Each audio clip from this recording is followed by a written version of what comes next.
How is everyone doing? Welcome to the video. This is Jesse here from Balanced Interactions. Before we get into the video, if there's anything you'd like to ask me, I'm going to leave an email in the description below, or you can post a comment on this video and I'll get back to you as soon as I can. The topic we will be going over today is what do women really want in a partner and in a romantic relationship. This is something that you constantly hear from a lot of men, that women are mostly attracted to men that are assholes, treat women badly, not care too much about anything, so on, so on, so on. Women only want a bad boy. I just want to get this out there as quickly as possible, that no, majority of women are not attracted to men who are assholes, act aloof, degrade her, or are just horrible people in general. Most people in general want nothing to do with people like this. So why do we hear from a lot of men that women like this sort of thing and are attracted to this sort of thing? You see, the issue is that most guys really think that you have to be overly nice and accommodating to women in order for them to like you. And just because they got rejected, they really think that they were too nice and they weren't bad enough for them.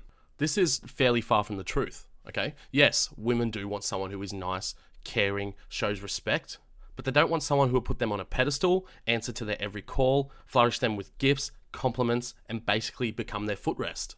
This actually does the opposite effect. It repels most women. It really does. A man acting like this will repel most women. It is definitely understandable that a man thinks he has to act this way, as movies, music, TV shows, so on, are leading men astray. And to make matters even worse, even women are saying these sorts of things. I just want a nice guy that will call me every night, message me every day, buy me gifts and give me compliments. And of course, most men would be confused by this.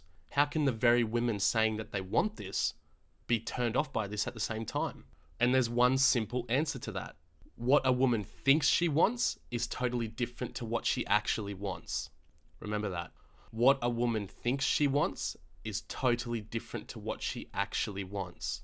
Because the fact is, what I mentioned before, movies, music, TV shows, so on, has also led women to believe that this is what they want, when the actual fact is this is not what they want. You see, in spite of what most women would have you believe, they really don't want a guy that's overly available, okay?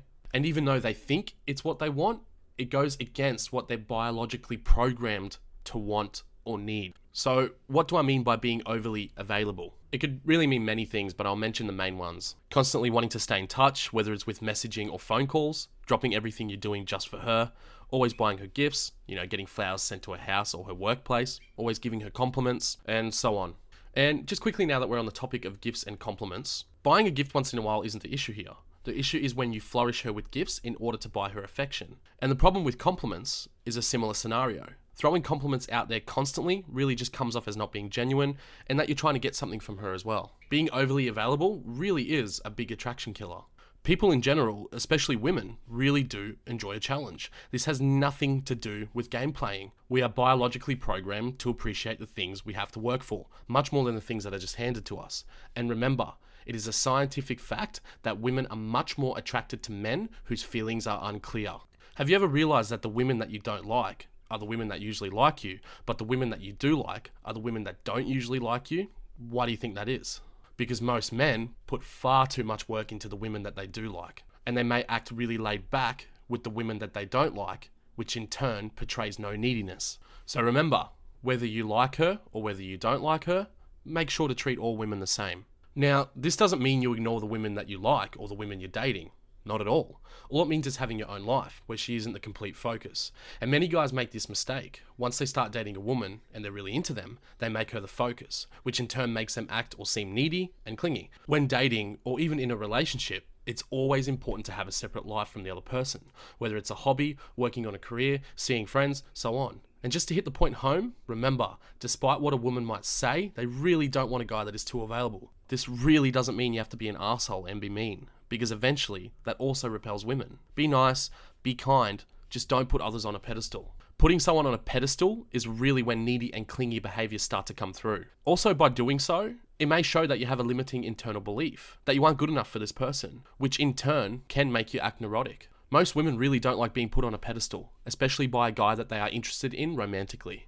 The media is also another big issue when it comes to dating, especially for men. The media would have men believe that it's okay to be super sensitive and act overly emotional, where once again, this is really far from the truth.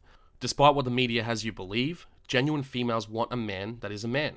someone who's emotionally strong, a man they can feel safe and secure with, a man that acts masculine, a man that is assertive and decisive, a man that doesn't act feminine, a man they can respect. Remember, without respect, there's no attraction. A man that respects himself, a man that isn't afraid to walk away if he is pushed too far, and of course, as well as all these, a man that is nice, a man that is kind, a man that can be sensitive sometimes when the situation calls for it, a man that is confident, a man that she can rely on, a man that understands her, and a man that can comfort her.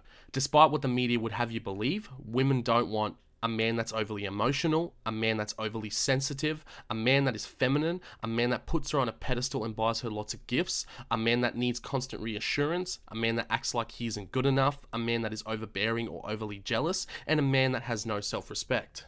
These are things that women do not want when it comes to a romantic partner. Remember that. And just remember, as a man, confidence is key. And a man that is confident does not act in these ways.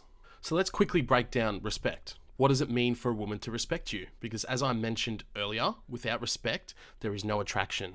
A woman must really look up to you as a man for her to respect you. I'm not saying she should idolize you, not at all, but she really needs to see you as a high value male in order for you to garner her respect. Portraying feminine energy and acting not worthy of her by seeking constant reassurance on where you stand or constantly acting overprotective or jealous isn't going to earn her respect. So let's go over a few quick tips so you can start setting things into motion. Tip number 1. In the initial dating phases, only use your phone for messaging to set dates and logistical reasons. Tip number 2. I already made a video on this, but if she doesn't reply to you, don't text her again, don't double text. Tip number 3. Don't become emotional and unglued if she cancels a date or decides she doesn't want to see you anymore. Tip number 4. If she isn't treating you very well, don't be afraid to walk away and mean it. Tip number 5. Don't check up on her out of sheer jealousy. For example, who she is with and what she's been doing. Tip number 6. Don't act feminine by spewing your feelings onto her. For example, how much you love her, how much she means to you, and how your life would suck if she left you, so on, so on. Early on in the dating phase, saying these things never ends well.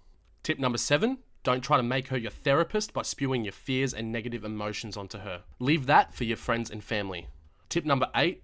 This is a big one and should be fairly obvious, but do not show up to her place or workplace unannounced, especially if you aren't already exclusive and you're doing it out of sheer desperation.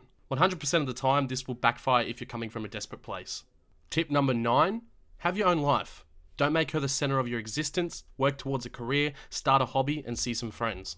And tip number 10, treat all women the same, whether you find them attractive or not. Don't put a woman on a pedestal just because you find her attractive. It will never work in your favor.